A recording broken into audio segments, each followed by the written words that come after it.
Hey, what's up? This is Matt Dietz, and this is Agency Launch. This is the show where I talk about running an insurance agency. I talk about sales and marketing strategies for insurance agents. I talk about staffing for insurance agents. I talk about retention and customer service for insurance agents. One of the most popular questions that I get right now is, hey, Matt, I know I'm supposed to quote a certain amount of people every day. How do I find people to quote? Well, if you text me right now to 208-213-8809, I have an asset pulled directly from my masterclass that I'm giving out for free. Text me 20 policies to 208-213-8809, and I will show you how to write 20 policies this week. On with the show. All right, so today's show is going to be a little different. It's going to be a little lengthy, but it's going to be rich in value. So I invited a guest on today, Mariah Gates, who is an agent in my district. I invited her into my office. So we came down, we put the microphones between us, and we talked about something really important. We talked about automation, how to use automation in your agency. She is a leader in this space. She helps agents build out automations. So make sure you listen to the whole episode so you can hear how she can help you and how you can reach her. And so we talk about, what's the purpose of automation? Why is it important? How should it be used? How shouldn't it be used?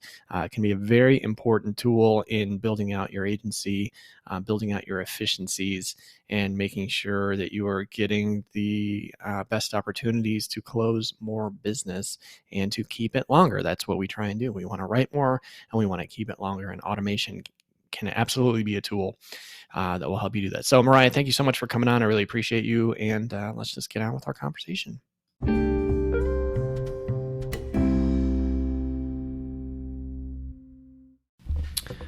Well, I am joined today with a special guest. Mariah Gates has come in to join me, and we are going to talk shop about a number of things, but primarily about automation. What's up, Mariah? I'm excited to be here. Thank you for having me. Like I told you earlier, this is my second podcast, so I'm still a little nervous but excited as well. I'll make it easy for you. Yay. All right, so let's start a little bit about yourself. So where are you from? Like you're in my district. You're here in Idaho. So where are you from? How did you get to Idaho? How long you been in insurance? Let's talk about you for a second. Yeah, sure. So I'm originally from Washington State. Grew up there and got into insurance. Got recruited into insurance from the banking industry. I was a bank manager at Chase at the time, and was recruited into insurance with really the lie that I would have all this free time, right? Right. Which is just not the case. It's not. But that's okay. I'm very grateful that they lied to me, I guess. But started with Farmers as a scratch agent in 2014. And I think they call it scratch because you literally have to scratch and claw to stay in business in the first couple of years. So learned a lot, almost ended my marriage over it. So grateful that didn't happen. But then after performing well and hitting some awards trips, the company seeded me a book in Kelso because the agent was no longer going to be there. Mm-hmm. So I was able to take that over, kind of staff it up, clean it up, hit a couple awards trips with that agency. And then we sold it in 2018 and we moved our family to Idaho in 2019. And I took over a book here for an agent who was on his way out as well, and grew that book pretty quickly in the first couple of years, staffed up, had 5 staff kind of at our height.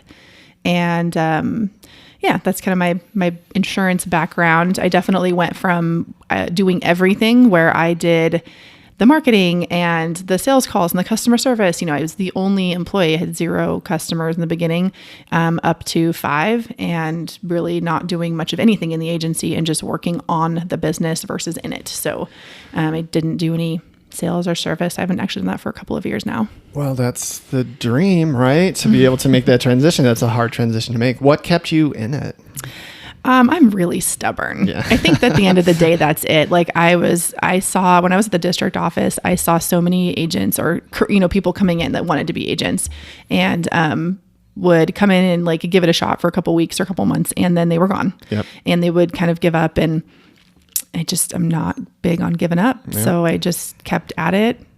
And it's worked out. But when I talk to newer agents and we talk about the first few years, I'm like, you basically just giving up can't be an option because it's an easy option to take. Yes, it is.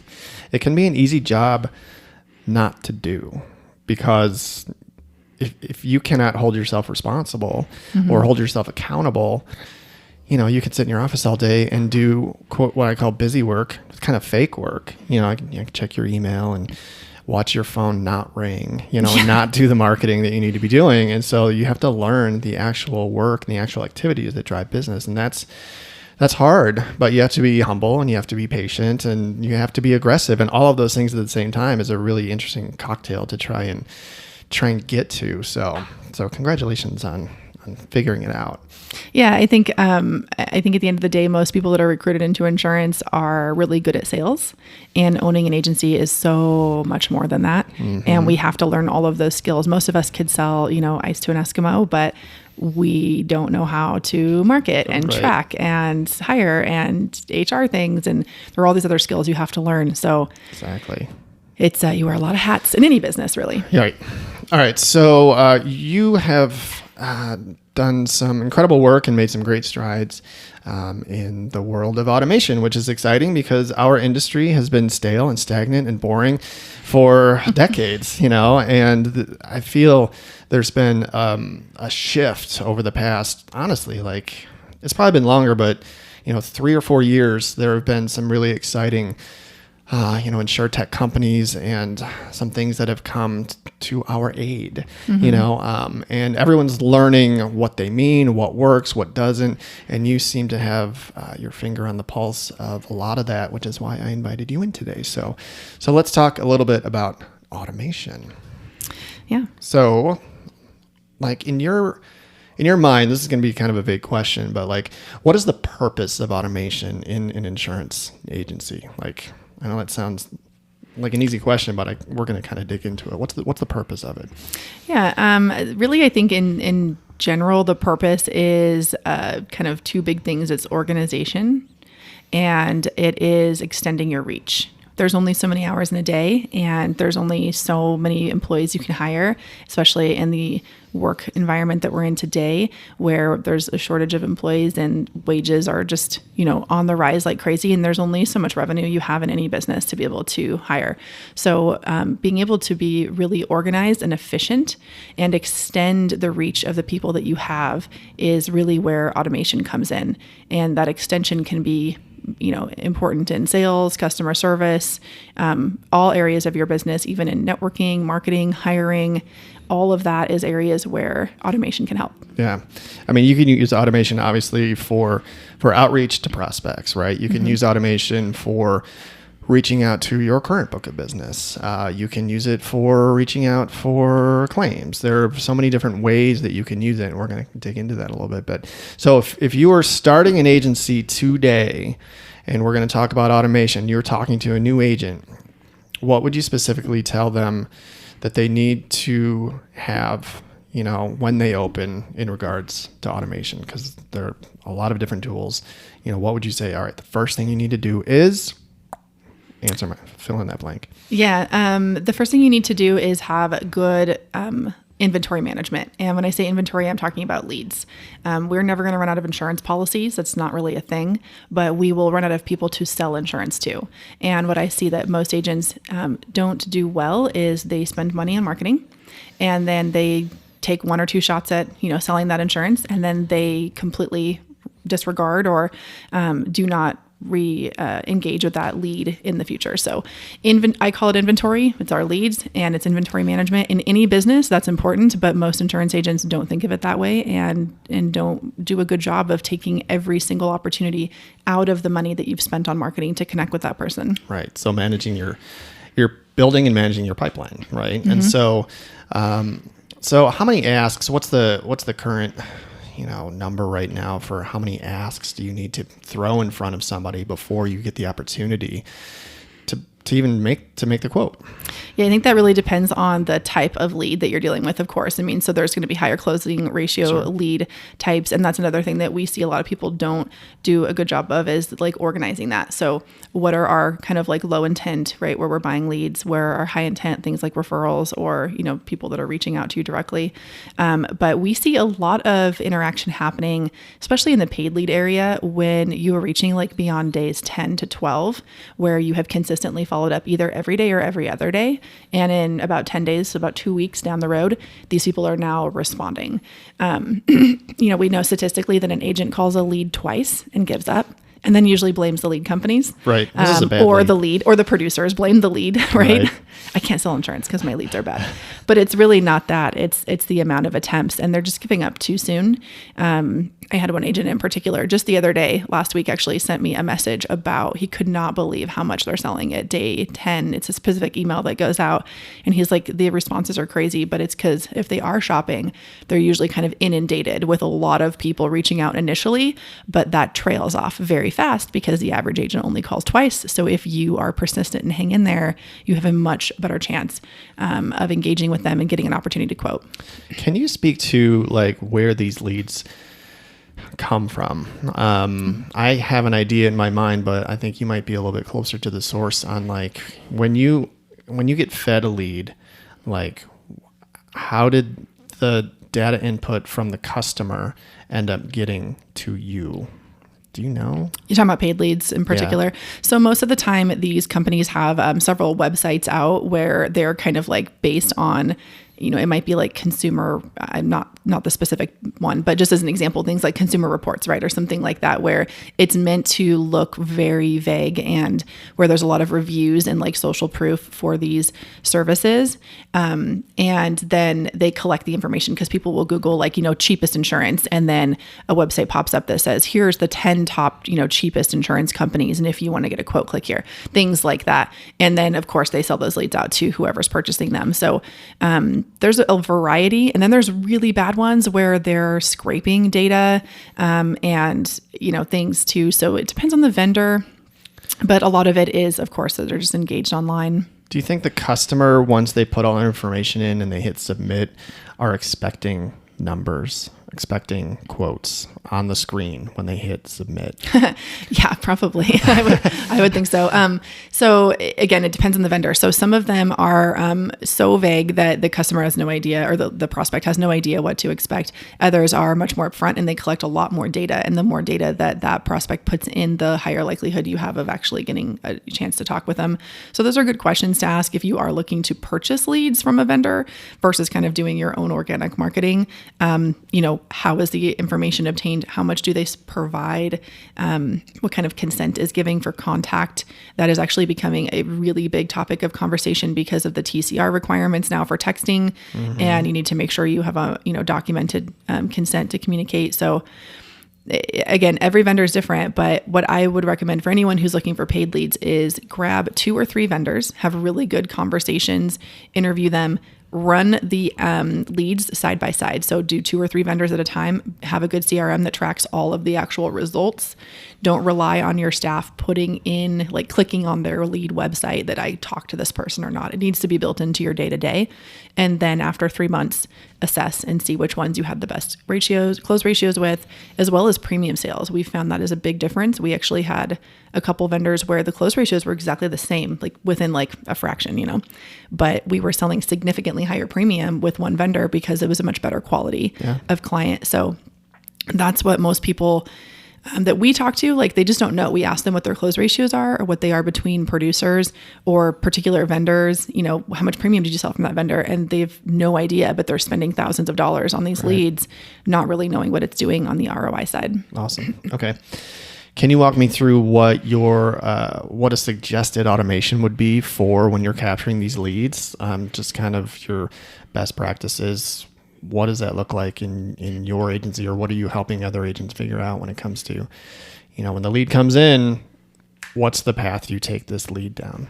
Yeah. So what I started helping agents with automation, I actually really thought that every agent would have a process, right? Like that they would say, I call first thing, and then I call 2 hours later, and then I text them, and then I send 2 emails, and the next day I email, the next, day 3 I text. And like, I thought they would have a sales process. And that was very naive of me because I've always had a sales process, right? But I didn't realize that was rare. So in asking all these agents, like, how do you want this built? And they were like, well, what do you recommend? What do you suggest? Like, that was always what I heard. So we came out with our own recommended process, and agents will edit and stuff like that, but it gives them a starting point, which is what most people don't have. So I would say my recommended process is have a process. That's first a good of start. all. But what we do is we call, of course, immediately when the lead comes in, we send them an instant text and email, letting them know we're reaching out. With the automation for the text and emails, one of the big things we found is that if you end your communications at all with like, when should I call? Do you prefer, these times or whatever? It's such a difficult question for people to answer because people are busy. You need to really end your automation with a very simple question. So for example, we'll say, hey, we have your address at 123 First Street. Is that correct? Good. Everyone knows where they live, right? So they can respond yes. And when they respond, if you haven't already called, a few times, you should be picking up the phone immediately. So we, the TCR stuff right now going on with texting is really concerning because a big way that we connect with people is through text. They will text us back, yes, that's the right address, or this is the year of my roof, or I have 4 cars or whatever. You ask how many vehicles they have. And as soon as they text back, we pick up the phone because they have their phone in their hand and they just texted you. Ooh. So for them to not answer, they're going to be like, oh God, they know that I just texted them. I got to answer the phone. So we want to connect with them. That is my recommendation in general. Like, have some really good, specific, easy questions people can respond with when it comes to automation. But remember, the automation does not replace a phone call. You need to still be on the line with them. It will be very rare that you ever sell policies specifically through text or email. You got to get on the phone. Yeah, I was going to ask you that next. Like, what's the best practice for, actually closing the deal? Because I think that, like you referenced earlier, there are some agents that are just, pumping out quotes via text or email and hoping that they'll be like, yeah, I'll buy. And they're bypassing any sort of human interaction, which is not the way to go. Like, we should be engaging with our customers, and we should be having conversations, and we should be educating them on, or asking them questions about what their needs are, and then educating them on what the best package would be for them and things like that. So, there are some steps that they can't skip that I think a lot of agents are. Mm-hmm. And yeah, I think that what's happening is people are trying to push volume. Usually what I see, right, where they're like, well, if I have these discussions, it takes a long time, but if I just punch out a bunch of volume, something will land. And I always reference it as like throwing spaghetti at a dartboard. Like, you might have 1 or 2 pieces stick, but that's a lot of wasted spaghetti. And the other thing you have to take into consideration with sales is burnout of your team. Totally. If they hear no 90% or 97% of the time, which is kind of a thing with internet leads, right? Your close ratio is like 1 to 3%. If that's the only marketing you have going on, you're going to burn your team out. And that's really hard. Like, as you talk about a lot with managing your team and retaining team members and like developing talent, that is so much harder than selling an insurance policy. Yeah, chasing leads like this for an extended period of time can be exhausting, and there can be burnout. And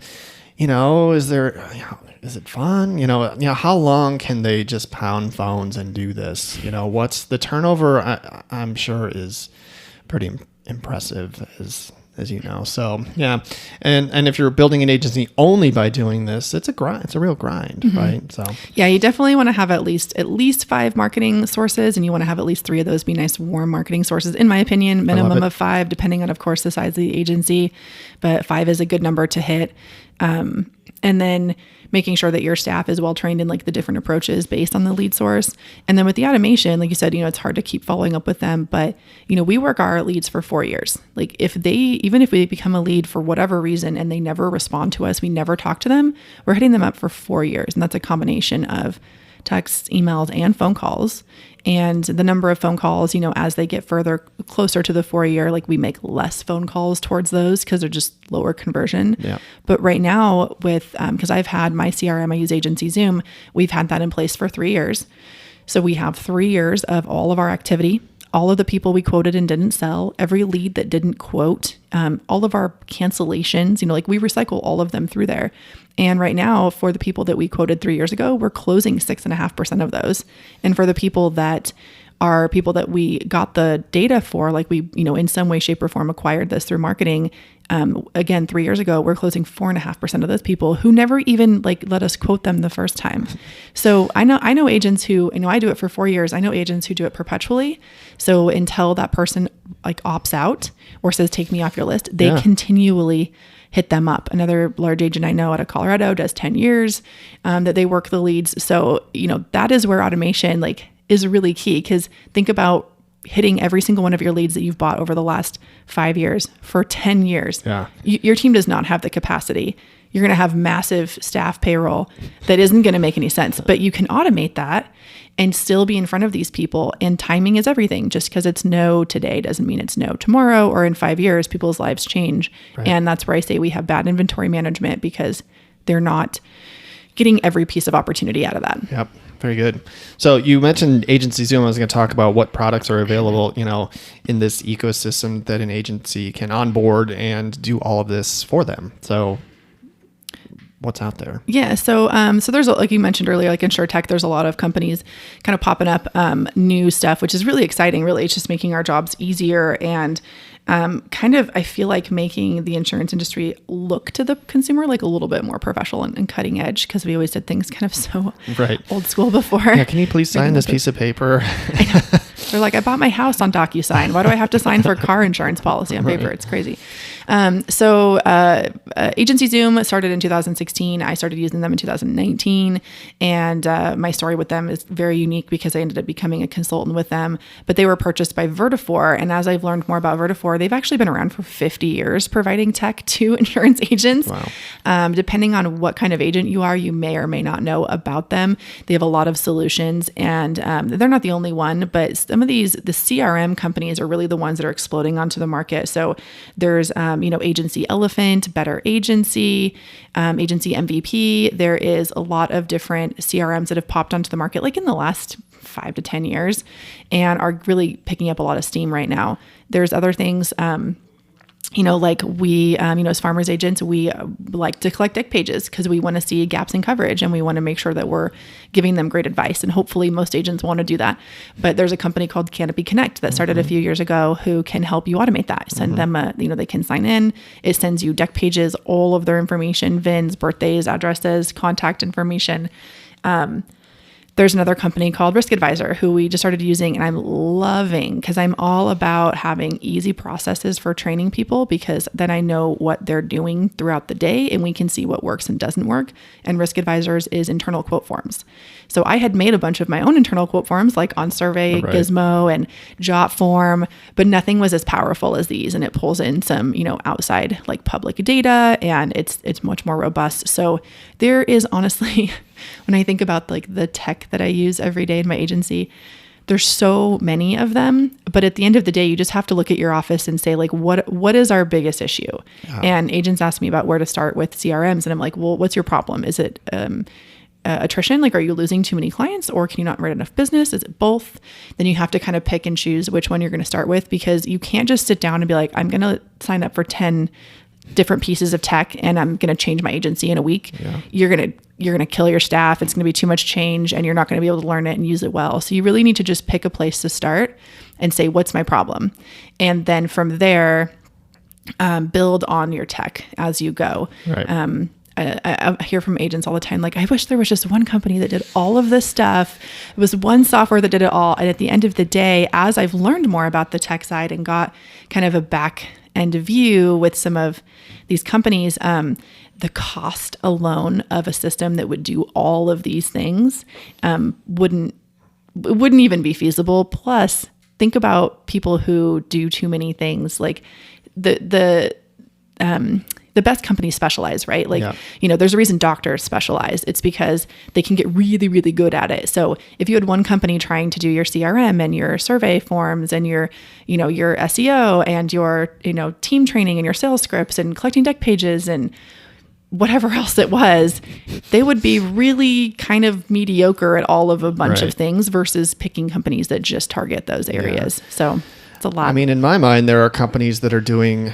Agency Zoom does, 5 or 6 different things that you had to build out by yourself, before Agency Zoom existed. And that's kind of where I am, is I'm still stuck in some some systems that I built out years ago that work for me, but it's not, like we use MailChimp for automating our emails. And, I have a system for collecting reviews, and Agency Zoom does both of those things. And I was like, damn it, why? But I'm kind of stuck, and I haven't made the jump over completely to Agency Zoom because these things are working, and so we're still kind of feeling some stuff out. If I want to rebuild everything that's working right now, it just doesn't make sense to me today, but it might get there eventually. So are there some things out there? So tell me some things. We know the most automated things like chasing business and things like that. But are there some things in the automation world that some agents are doing that most agents aren't, that you have seen that's like, God, that's a really good idea. I think more people should do that, or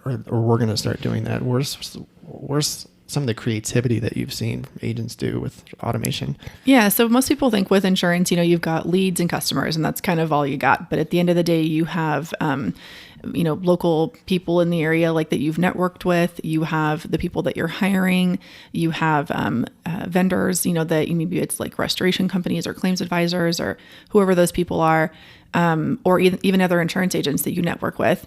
And automation can literally help to organize and stay in contact with all of those key individuals. And so I think probably the most creative one that early on, and I got into automation that I saw, was like recruiting pipelines. Because, you put up a job posting, you get some resumes, you do some hiring, you hire some people. Okay, now a few years later, maybe you need to hire more because of growth. Maybe those people aren't with you anymore. Where are those resumes? Right. Where are those people that you were like, ooh, they're kind of at the top. So close. Right. Everybody has like a file folder in their desk with resumes, or they lose them, or, so I think in general, like we all kind of think of, at least I think of when I started the insurance agent, you walk in and there's just papers all over their desk, and it's just a disaster. And what I've learned more too, as we've got more into like personality testing and stuff, is people who are really good at sales actually usually aren't good at organization just in general. It's just not part of who we are. The organization personality is usually someone who's really good with customer service, and they are kind of different personalities usually. Some can cross over, but it's not as common. So I would say taking anything in your agency that you wish, like when you find yourself looking through, gosh, where's that email for that mortgage lender's, phone number, or I met that person at the Chamber of Commerce. Like, gosh, where's their business card? Right. An agent the other day told me he had a rubber band stack of probably like 50 business cards in his desk. And he's like, I don't know when I met these people. I don't remember anything about them. So what we do is we have a networking pipeline. We have one for our mortgage lender partners. And when we've had a discussion, like if we go to an event and we come back with business cards, we sit down and we put them in. We actually, in Agency Zoom, put them in as leads because there's not a relationship pipeline in there right now. So we kind of make it work for us. But we put them in and say, okay, this is, Susie Smith at, this car dealership, and I met her. And what did I learn about Susie? So we sit down and type in, we learned that she likes cats and she's taking vacation to Mexico in a couple months or whatever. And we schedule ourselves follow-ups. So it might not be that, like with relationship building, it shouldn't really be automated. Maybe initial reach out and contact, but after that, it should be one-on-one based. But automation is also, making sure that you're doing what you need to do every day. Sure. So we talked about producers having tasks as part of their automation flow. Well, what about you as the agent? Like, do you have reminders set for when you need to check in with your staff? And do you have those, team meetings? Are you documenting those team meetings? Do you have reminders of when you need to reach out to your referral partners, or you want to touch base with your claims adjusters because you want your claims adjusters to like you when you get your clients and help you, or whatever that looks like. So relationship pipelines, networking pipelines, and then, kind of beyond that for the people that are going to automate and work with customer service. So we're doing pipelines right now for renewals.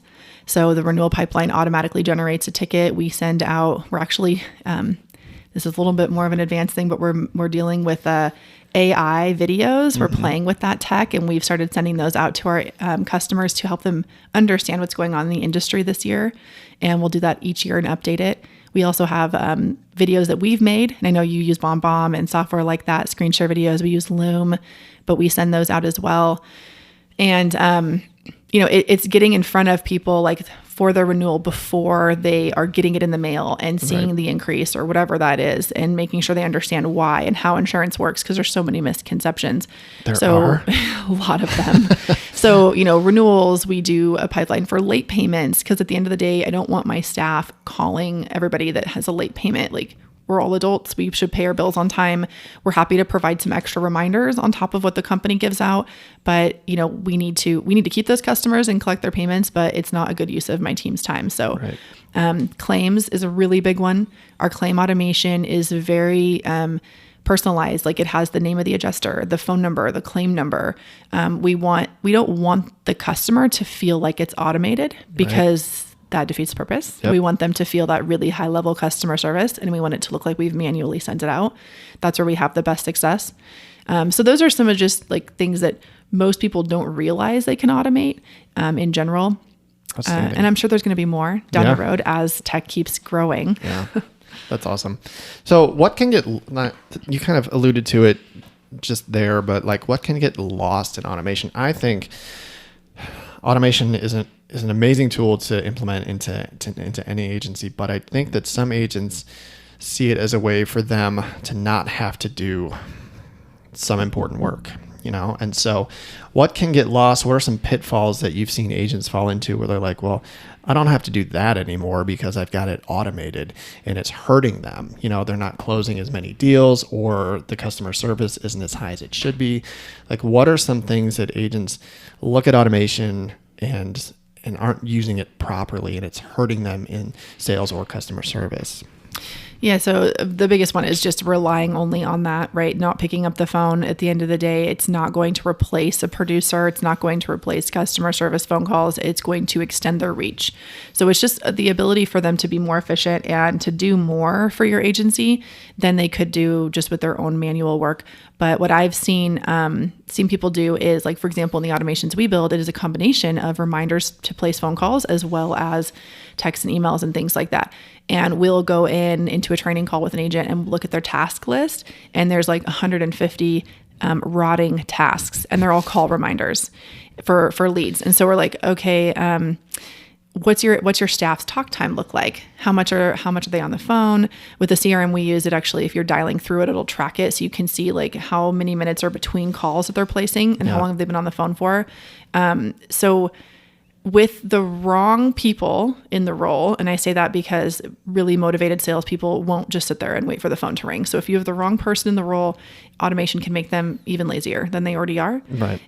But with good management and good systems tracking, if you're watching your talk times and you're recording phone calls and you can listen in and you can see what they're doing, it's very easy to catch that early on. So it's not like, as an agency owner, you put in automation and then you don't check in on your team. It's actually quite the opposite. It gives you so much more data to be able to check in on your team without sitting next to them. So my staff is remote, and we're hiring more team members like all over the country. But because I have the right tech in place, I can see exactly what they're doing every day without them even knowing that I'm checking in on them. And I prefer that because I don't really enjoy micromanagement for myself or being a micromanager. And that's why I say you have to have right people in the right role, because then they don't need it. But to be able to get a back end look and spot check and see exactly what my staff is doing because of the systems I have, like that's key. Yep. If you don't check and your numbers start dwindling because you're automating, just not using the tool right. And there is always, every single tool has, it can be abused and used wrong. Yeah. I mean, I think there are two main metrics in our industry that can dictate if something is working or not. And that's premium written and retention. Like, at the end of the day, like, those are the two things that will be the ultimate, measuring stick. So if you're writing X amount of premium and then you onboard a system and you got to give it time, you got to learn it and you got to work it, after 90 days or 6 months or whatever time you feel comfortable that it's fully implemented, are you writing more premium or not? And if you're not, what are you doing wrong?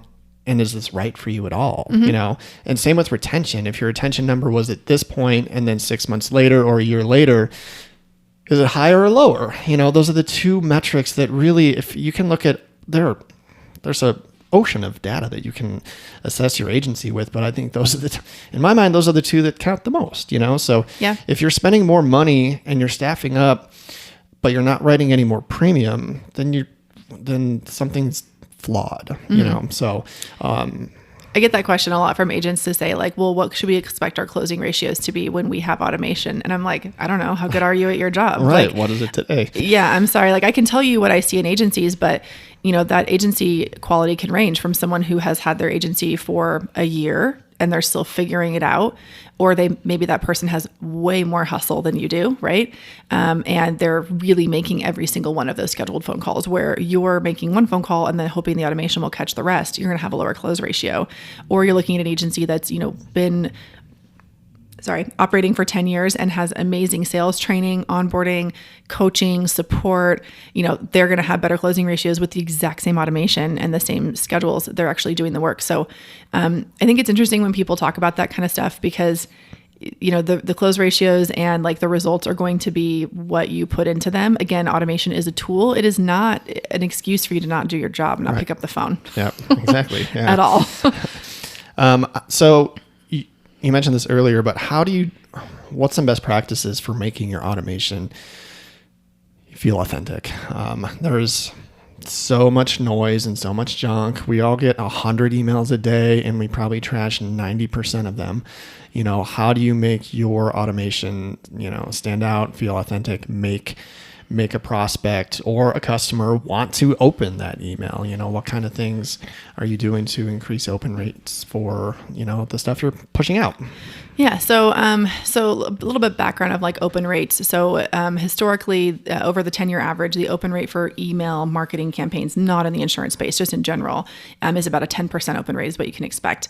In 2022, so last year, it was actually 16%. So email marketing is not only getting better, or it is getting better. A lot of people don't think that. They're like, oh, it's been around for a long time, so it's not working. Well, that's not really the case.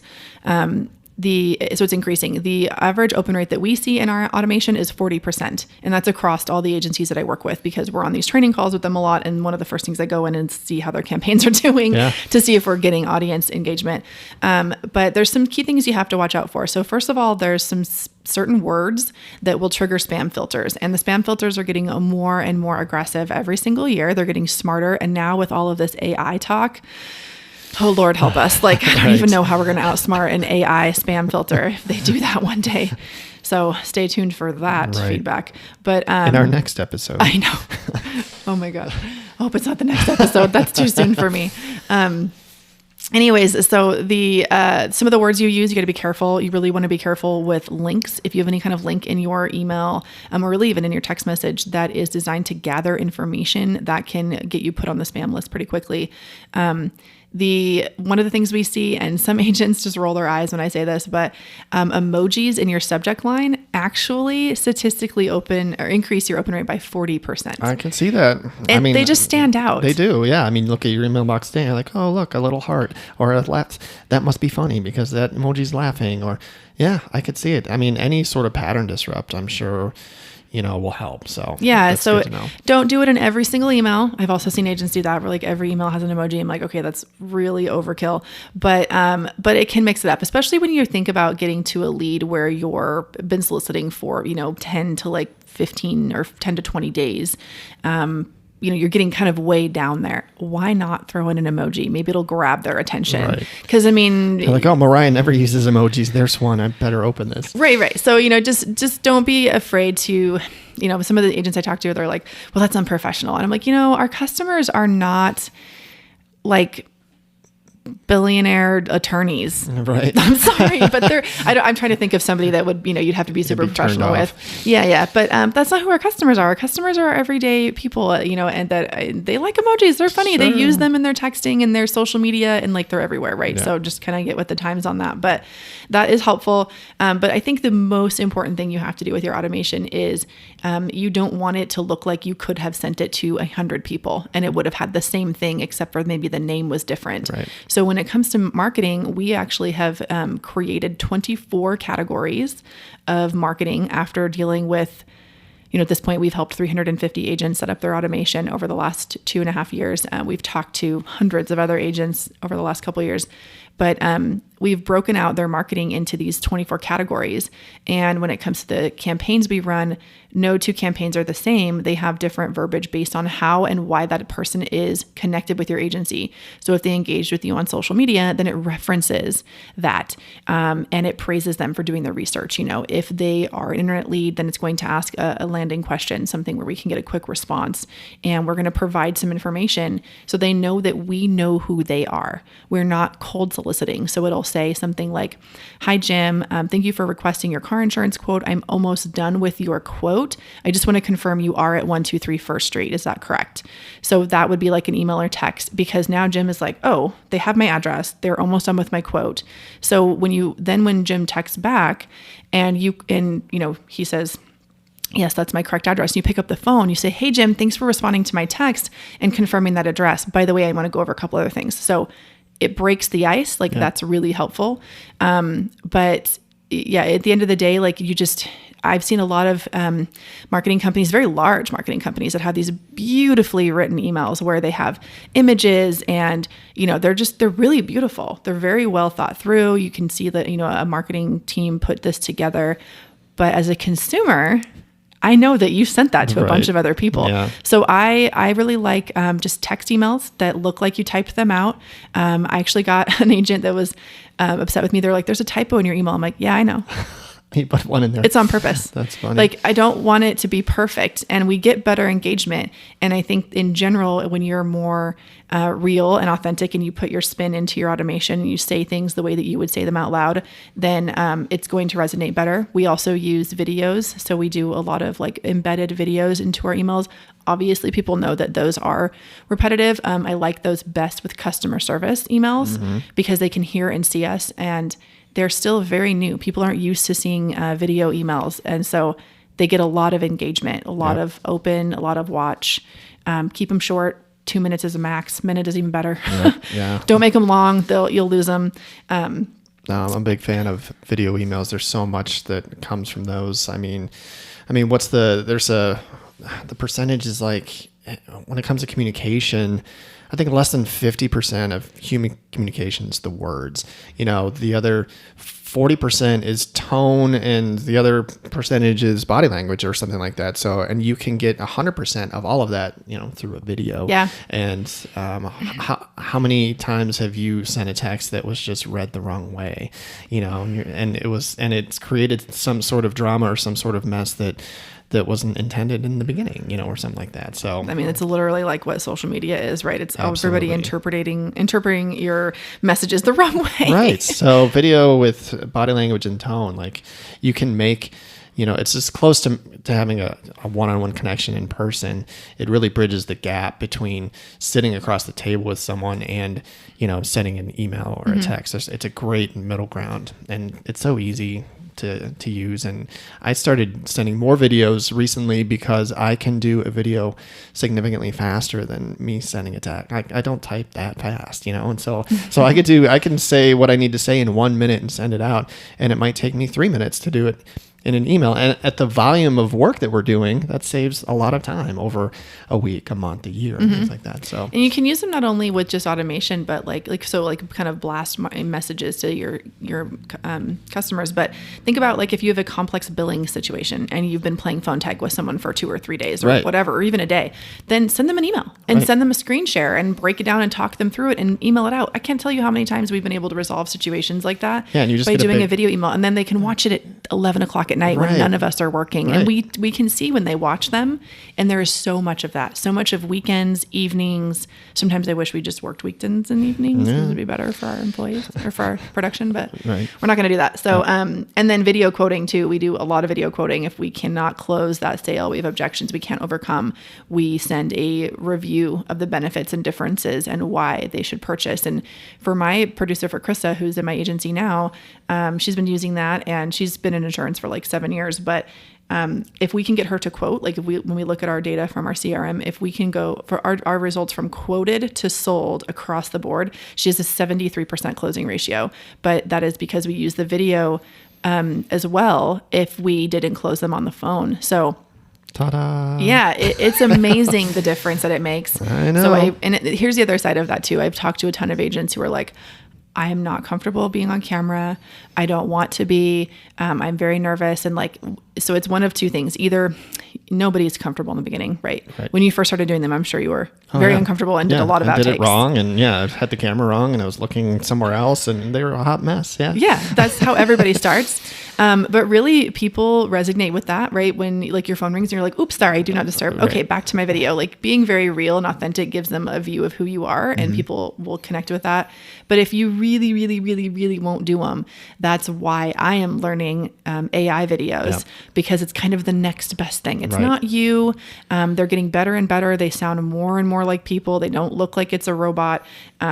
But it still gives you the expressions, the movement, and the vocalizing of the message if you refuse to get on camera. Yeah, very good. I know. Lots of resources. All these fun toys no to play excuses, with. right? Right. There's plenty of resources. Is there anything that you shouldn't automate?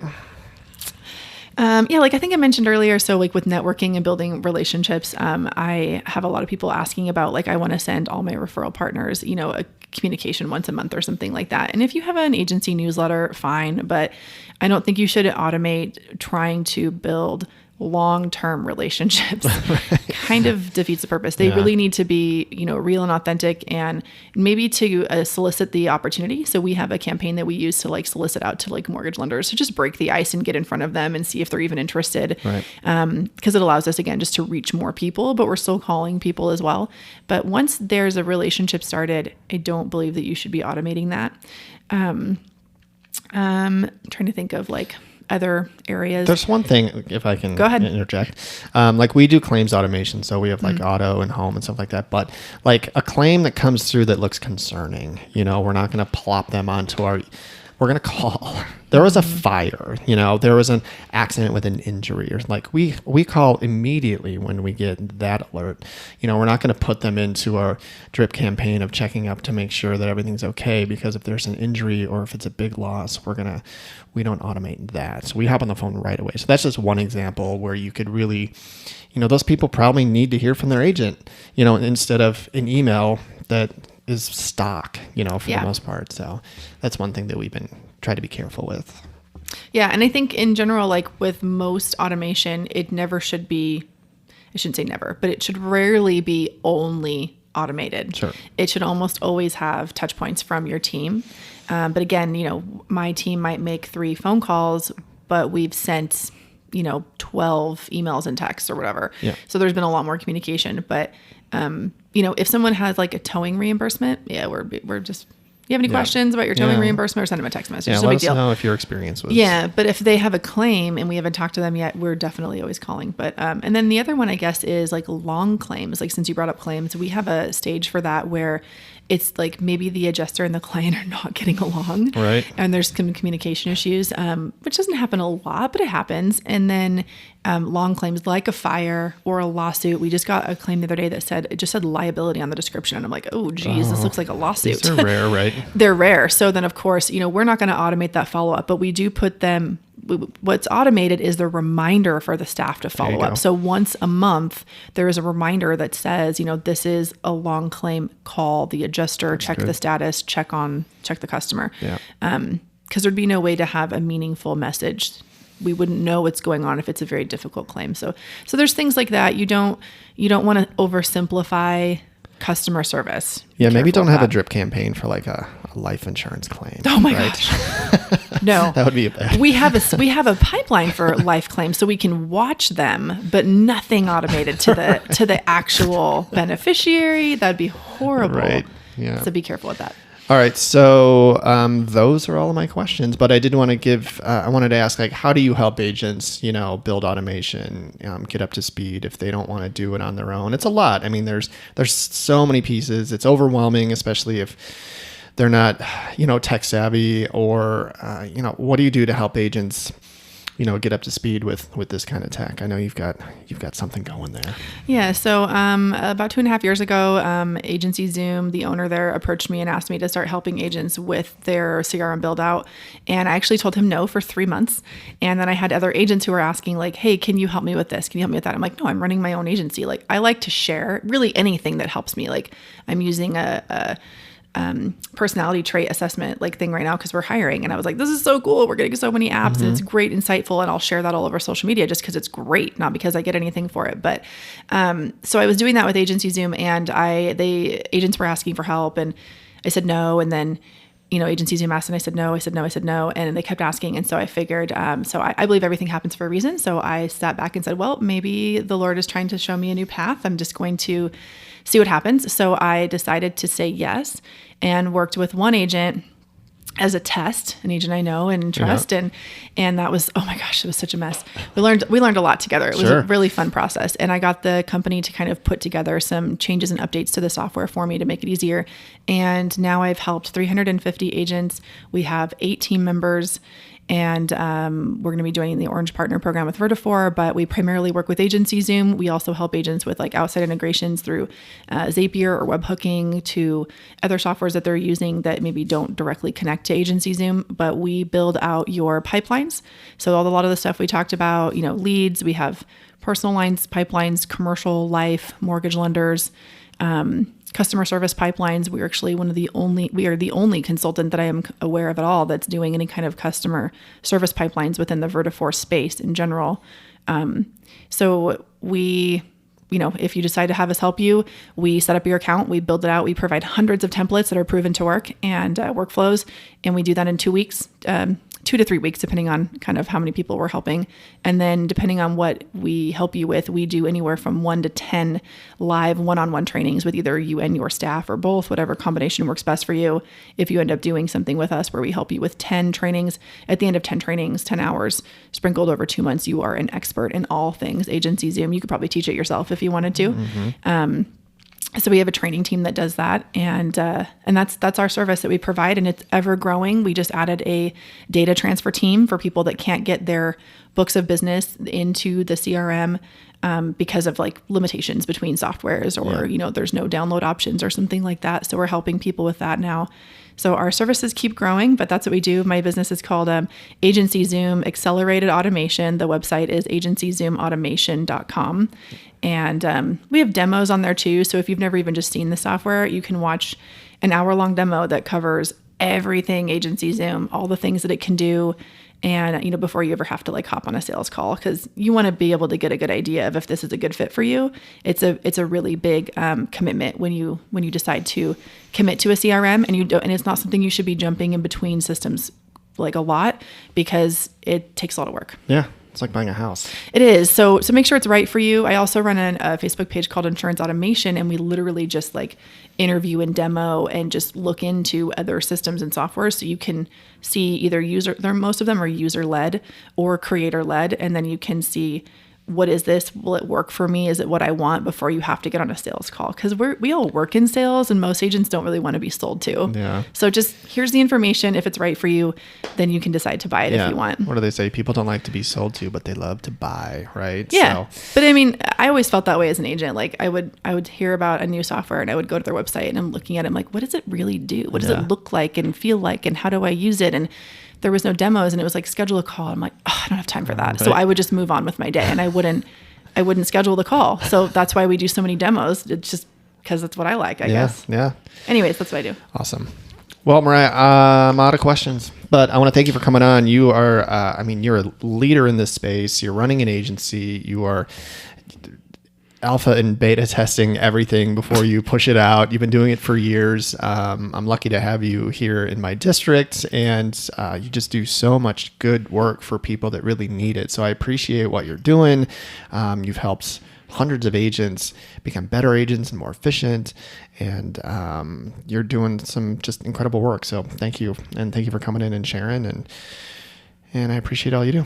Thank you. It's been a pleasure. I've felt the same way. It's been awesome having you in our district. And obviously I'm new to the district, so I haven't been here as long as you have, but you've always been really willing to share. And I've appreciated that. And you have a great course that we talked about, to help agents through a lot of these initial problems that we talked about, even on the call today, that they can get in front of. So I think it's always great when anybody in business, learns the secrets and is willing to turn around and share, because there's this misconception that if you share then you're not going to be as successful. And that's really not how it works. Nope. And the more you share, the more people share with you, and you can increase your skill set. So I appreciate that you've always had that mindset. And thanks for having me on. You bet. It's been fun. All right. Thanks, Mariah.